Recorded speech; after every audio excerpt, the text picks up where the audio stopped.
Zondervan presents Amber Morn by Brandilyn Collins, read by Buck Scherner, engineered by Mark Valenzuela. When calamity comes, the wicked are brought down, but even in death the righteous have a refuge. Proverbs 14:32. Saturday, May 24th, 2008.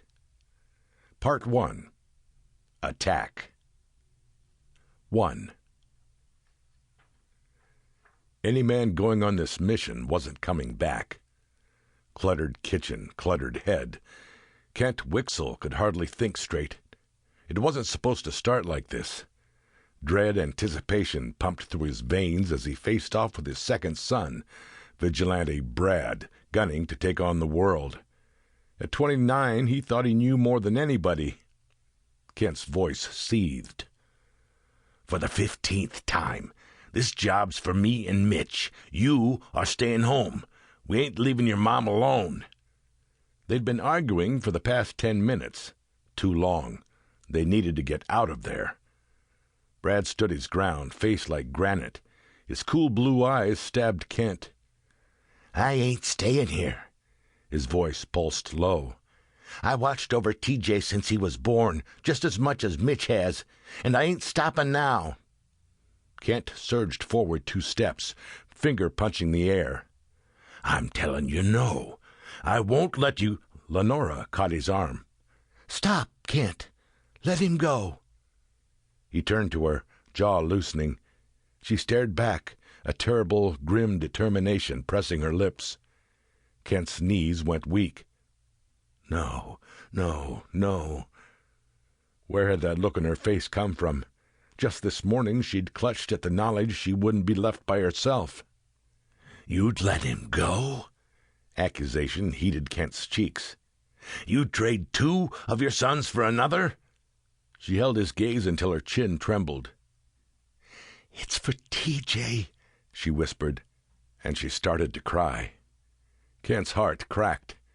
TJ, their youngest son, once their greatest hope, smart, well-liked, going somewhere in life, never did drugs. I got 4 fractured ribs, he'd told them in his weekly phone call from prison 2 nights ago. Eyes swollen almost shut, a broken arm. His words were racked with pain. An innocent 18-year-old in prison, beaten just for being there. Of all 3 sons, this never should have happened to TJ. At 33, Mitch still lived at home, bouncing from job to job, in and out of jail on various drug and burglary charges. Meth was his latest drug of choice. Just last night he'd shot up for this special event. To Mitch, the greatest day of his purposeless life had dawned this morning. Rescue his little brother, betrayed by injustice, show the world he was worth something. As for Brad, he was unpredictable, angry, in jail twice for beating on girlfriends, a high school dropout like his dad. Brad flicked his eyes from his mother back to Kent, his mouth drawn in a victorious line. Don't forget who went with you yesterday in your scouting mission. Don't forget who took you to a computer in the library and showed you the blog.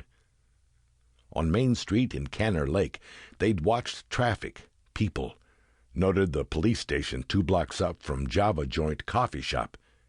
They went into the cafe and ordered coffee and pastries, sat at a table, nerves taut, eyes roaming over the big front windows, the layout and size of the place.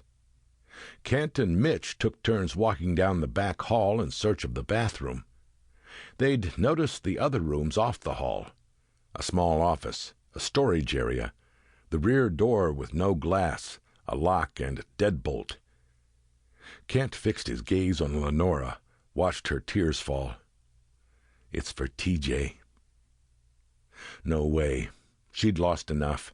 Brad was not walking out of here and leaving her alone. Kent and Mitch would take Java Joint just like they'd planned. Kill every person in the place if they had to. Brad would stay with his mother. Mitch stormed into the kitchen, a Rambo expression on his gaunt face. Wired for action, his pupils were huge. He swiveled from Brad to Kent. What are you doing, Stan?